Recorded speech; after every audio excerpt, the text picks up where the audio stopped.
Guys, continuing with section 41 of भारतीय साक्ष्य अधिनियम, opinion as to handwriting and signature when relevant। कहता कि opinion as to the handwriting के ऊपर opinion और signature के ऊपर opinion कब relevant होगा? When the court has to form an opinion as to the person by whom any document was written or signed।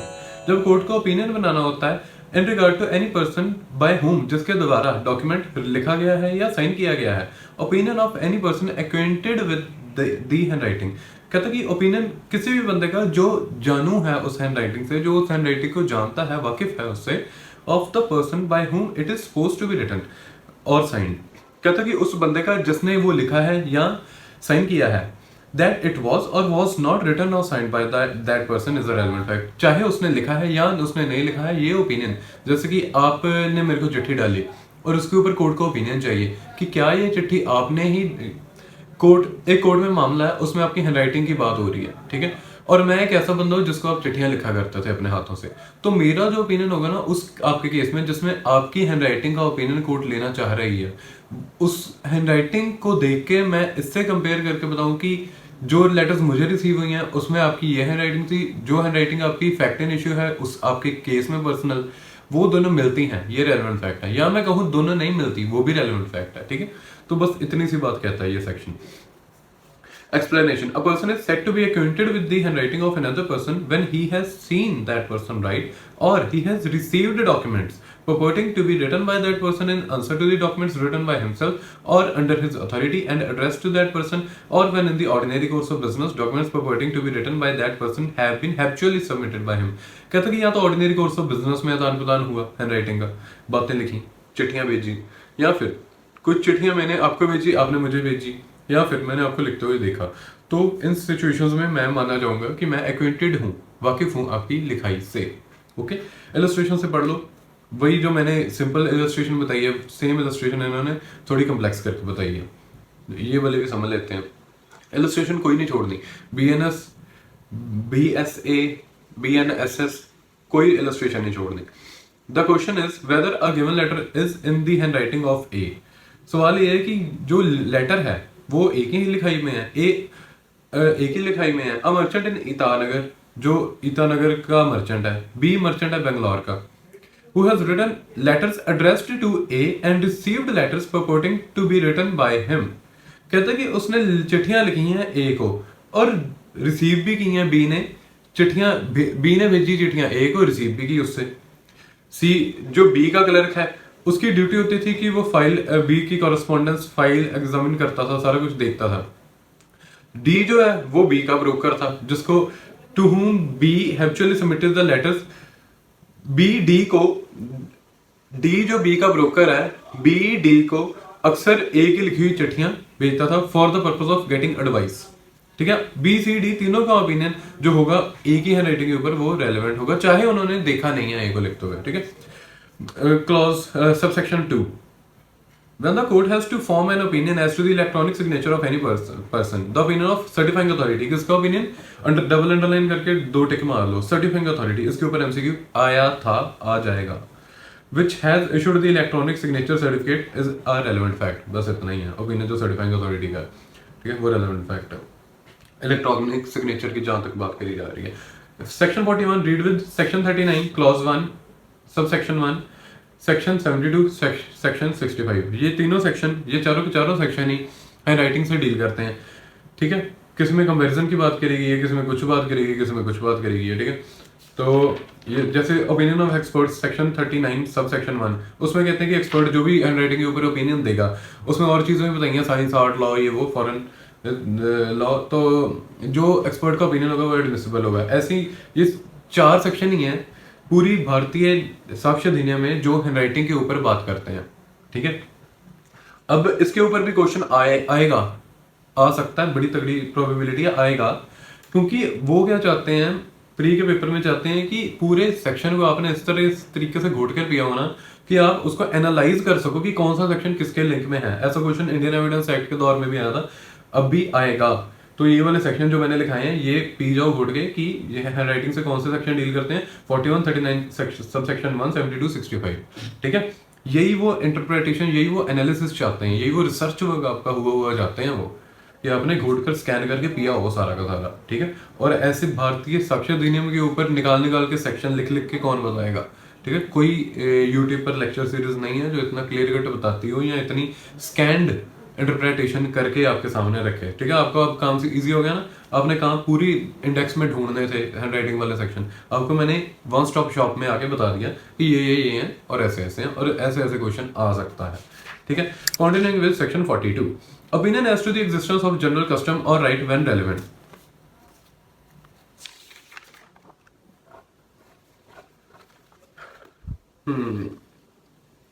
When the court has to form an opinion as to the existence of any general custom or right, जब court को opinion बनाना होता है किसी custom और right के ऊपर, opinion as to the existence of such custom or right of persons would be likely to know of its existence are relevant। Court ने opinion बनाना कि क्या वो कस्टम वहां एग्जिस्ट करता है या नहीं, तो वो लोग जो बता सकते हैं कि वो वाला कस्टम उस जगह में है या नहीं है, उनका ओपिनियन रेलेवेंट होगा। एक्सप्रेशन जनरल कस्टम और राइट इंक्लूड्स कस्टम और rights common to any considerable class of person, यानी कि जनरल कस्टम और राइट में लोकल कस्टम भी ये काउंट कर रहे हैं। इलस्ट्रेशन में और क्लियर हो जाएगा। Right of villagers of a particular village to use water of a particular well, villagers का ही राइट है उस विलेज के कि वहां के पानी को सिर्फ वही, वहां के पर्टिकुलर वेल को सिर्फ वही एक्सेस कर सकते हैं, वो वहां का जनरल राइट है और वहां का लोकल कस्टम है, तो ये रेलेवेंट फैक्ट है। Section 43, opinion as to usages tenets etcetera when relevant. Usage क्या होती है, प्रायर स्टेज ऑफ कस्टम, कि मतलब पहले यूजेज होती है फिर बाद में इवेंचुअली जब वो लॉन्ग टर्म तक कंटिन्यूटी में कंसिस्टेंसी में फॉलो होता है तो वो कस्टम बन जाता है। टेनेट क्या होता है, टेनेट होता है रिलीजियस बिलीफ या रीत रिवाज वहां का। व्हेन रेलेवेंट, जब कोर्ट को ओपिनियन बनाना है कि क्या ऐसा यूजेज या टेनेट एग्जिस्ट करता है एक्सेट्रा एक्सेट्रा, तो the usages and tenets of any body of man और family, constitution and governance of any religious और चैरिटेबल फाउंडेशन, जैसे कि कोई मंदिर वगैरह बड़ा होता है तो उसका कॉन्स्टिट्यूशन बनाया जाता है, ठीक है, जो उसको गवर्निंग प्रिंसिपल्स जो वहां के देता है कि यहाँ की ये रीत है, तो कॉन्स्टिट्यूशन में लिखते हैं वो अपने, एक तरह से वो बनाते हैं ऐसा document. The meaning of words और terms used in particular districts, किस कोई पर्टिकुलर बात है, कोई वर्ड है वही डिस्ट्रिक्ट में यूज होता है, तो उसका ओपिनियन उसी के लोग ही देंगे ना कि वो उसका वर्ड का मीनिंग क्या है। The opinion of persons having special means of knowledge, मतलब किसको होगी स्पेशल मींस ऑफ नॉलेज, जो उस एरिया में रह रहे हैं, are relevant facts. Section 44, opinion और रिलेशनशिप व्हेन रेलेवेंट। रिलेशनशिप में it includes relationships by blood, marriage और अडॉप्शन, तीनों। रिलेशनशिप के ऊपर कोर्ट का जो है ओपिनियन कब रेलेवेंट होगा, when the court has to form an opinion as to the relationship of one person to another, the opinion expressed by conduct as to the existence of such a relationship of any person who as a member of the family or otherwise has special means of knowledge on the subject is a relevant fact when the court has to form। जब court को opinion बनाना है relationship के ऊपर, एक बंदे की दूसरे बंदे के साथ, तो ओपिनियन जो एक्सप्रेस हो रहा है कंडक्ट से as to the existence of such relationship who as a member of the family और otherwise है, मतलब कि या तो वो उस परिवार का मेंबर है या फिर आस पड़ोस में रहता है जिसको स्पेशल नॉलेज है कि क्या ये रिलेशनशिप एग्जिस्ट करती है कि नहीं, उसका ओपिनियन रेलेवेंट फैक्ट है। Provided such opinion shall not be sufficient to prove a marriage in the proceedings, मतलब डिवोर्स एक्ट की प्रोसीडिंग में आप गवाही करवा दो कि हाँ भाई ये तो मियां बीवी थे, तो ये गवाही सफिशिएंट प्रूफ नहीं माना जाएगा डिवोर्स एक्ट के तहत। और in the prosecution under bigamy या सेक्शन 84 भारतीय न्याय संहिता जो बात करता है एंटाइसिंग और टेकिंग अवे और detaining with criminal intent of married woman, किसी की बीवी को उठा के भाग जाना इस नियत से कि उसके साथ सेक्स करना है या फिर इस नियत से कि उसको डिटेन करके रखना है, तंग परेशान करना है, ठीक है। तो ये सारा का सारा उसमें कवर, तो ये तो ऐसे प्रोसिक्यूशन में आप गवाही नहीं करवा सकते कि मैरिज उन दोनों की एग्जिस्ट करती है, उस लड़की की उसके हस्बैंड से, या बाइगैमी में आप ऐसी गवाही नहीं करवा सकते कि किसी बंदे की कि मतलब उसके आस पड़ोस में बंदा कोई आके गवाही दे दे। ये एक्सेप्शन एग्जेम्प्टेड है ये जो सेक्शन, इसमें नहीं आप गवाही करवा सकते, ठीक है। Question is whether A and B were married, the fact that they were usually received and treated by the friends as husband wife as well. सवाल है कि क्या ए और बी एक दूसरे से शादीशुदा थे, तो फैक्ट कि उनको उनके दोस्त अक्सर ऐसे ही ट्रीट करते थे कि जैसे वो हस्बैंड एंड वाइफ है, देखने में कंडक्ट से लगता था, तो वो रेलेवेंट फैक्ट है। Whether A was a legitimate son of B, the fact that A was always treated by such, family तो उसको बेटा ही मानती थी लेजिटिमेट, तो वो भी रेलेवेंट है। बस एग्जाम्पशन क्या है, एक्सेप्शन क्या है, डिवोर्स एक्ट की और 82-84 सेक्शन भारतीय न्याय संहिता की, जो बात करता है बाइगेमी और एंटाइसिंग और taking away with criminal intent a married woman.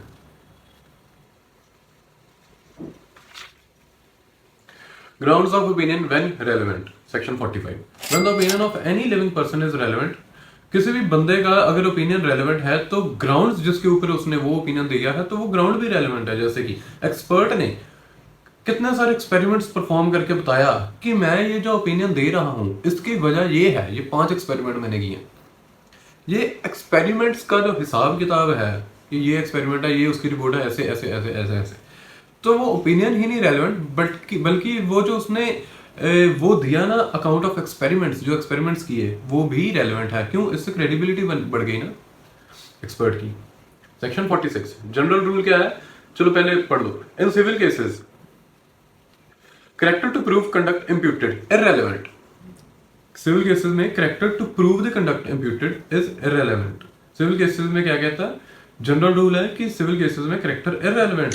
In civil cases, the fact that the character of any person concerned is such as to render probable or improbable any conduct imputed to him is irrelevant, except in so far as such character appears from the fact otherwise relevant. अच्छा, हिंदी में बताऊं तो अगर case के relevant fact से appear हो रहा है कैरेक्टर दैट इज रेलेवेंट, ये एक्सेप्शन है जनरल रूल का। और सरल भाषा में कहूं तो वो फैक्ट जब itself he fact in issue है तो वो रेलेवेंट है। जैसे कि अगर केस ले लो, 2 एग्जांपल से समझाता हूँ। एक एग्जांपल में बताऊंगा कि इररेलेवेंट कैसे है, एक एग्जांपल में बताऊंगा कि रेलेवेंट कैसे है। ए ने फाइल किया सूट बी के अगेंस्ट कि for the possession of house alleging that B has taken forcible possession of it. A ने बी के ऊपर केस किया कि बी ने जबरदस्ती पोजेशन ले लिया है। अब ए ये वाला एविडेंस नहीं दे सकता कि बी का कैरेक्टर ऐसा है कि वो ऐसी हरकत करेगा, क्योंकि ये फैक्ट इन इशू नहीं है, फैक्ट इन इशू से संबंधित ही नहीं है। It doesn't appear from the facts of the case itself relevant. इसमें क्या कैरेक्टर प्रूव करोगे? लेकिन अगर सिविल डेफेमेशन का मामला है तो कैरेक्टर आप प्रूव कर सकते हो। Section 47 in criminal cases previous good character relevant. Previous criminal case जब चलता है ना तो बंदे का प्रीवियस गुड कैरेक्टर है वो रेलेवेंट है। सेक्शन 48 एविडेंस ऑफ कैरेक्टर और previous sex appearance, sexual appearance not relevant in certain cases. Rape वाले केसेस में अगर लड़की को क्रॉस में पूछ रहे हो कि तूने तो पहले ही बहुत बारी सेक्स किया था, या तू तो है ही ऐसी लड़की, या तो तू प्रोस्टिट्यूट है, ऐसे क्रॉस क्वेश्चनिंग करना वैलिड ही नहीं है। ठीक है, क्योंकि ये रेप लॉ की जूरिस्प्रूडेंस ये कहती है कि पहले चाहे उसने 10 लोगों के साथ किया हो, लेकिन 11वीं बारी अगर उसका कंसेंट नहीं है और बिना कंसेंट से किया तो वो रेप ही है। ठीक है ना, तो इस वजह से ये वाला सेक्शन बना हुआ है। Section 49 previous bad character not relevant accept in reply. अब जो बैड कैरेक्टर है, देखो गुड कैरेक्टर तो ऐसे ही रेलेवेंट है क्रिमिनल केस में, लेकिन बैड कैरेक्टर है ना वो इररेलेवेंट ही है। जनरल रूल तब रेलेवेंट है जब रिप्लाई में बता रहे हो, जब आपने कह दिया कि अक्यूज तो जी गुड कैरेक्टर का है, अब मैं दे सकता हूं उसका बैड कैरेक्टर का सबूत। ठीक है, और explanation 1 this section does not apply to cases in which the bad character of any person is itself a fact in issue. ये सेक्शन 1 ही अप्लाई होता है जहां पे बैड कैरेक्टर ही फैक्ट इन इशू है। मतलब जब बैड कैरेक्टर ही फैक्ट इन इशू है तो आपने वेट नहीं करने की वो गुड कैरेक्टर प्रूव करे फिर आप बैड कैरेक्टर, फिर भी आप बैड कैरेक्टर प्रूव कर सकते हो। Explanation 2 previous conviction is relevant as evidence of bad character. Bad character सिर्फ प्रीवियस कन्विक्शन नहीं है, लेकिन प्रीवियस कन्विक्शन भी रेलेवेंट है एज बैड कैरेक्टर। और चीजें जो आपने प्रूव करनी है कर सकते हो एज बैड कैरेक्टर। ठीक है, मतलब ध्यान से अगर इंटरप्रेट करो तो कहीं भी बार नहीं कर रहा और चीजों को प्रूव करने से, वो बस एक्सप्लेनेशन में इतना बता रहा है कि प्रीवियस कन्विक्शन भी रेलेवेंट है। उन्होंने ये नहीं कहा कि previous conviction is only relevant, previous conviction is relevant as evidence of bad character, जो कि अच्छा सबूत है। ठीक है, section 50 character as affecting damages in civil cases the fact that the character of any person is such as to affect the amount of damages which he ought to receive is relevant. मतलब civil case चल रहा है, character अगर आप damages calculate करने हैं या damages के लिंक में केस घूम रहा है, ठीक है, डैमेजेस की कैलकुलेशन की बात करते हैं तो करेक्टर आप प्रूव कर सकते हो, बैड गुड करेक्टर, ताकि कोड ढंग से असेस कर पाए कि क्या डैमेजेस लगने चाहिए।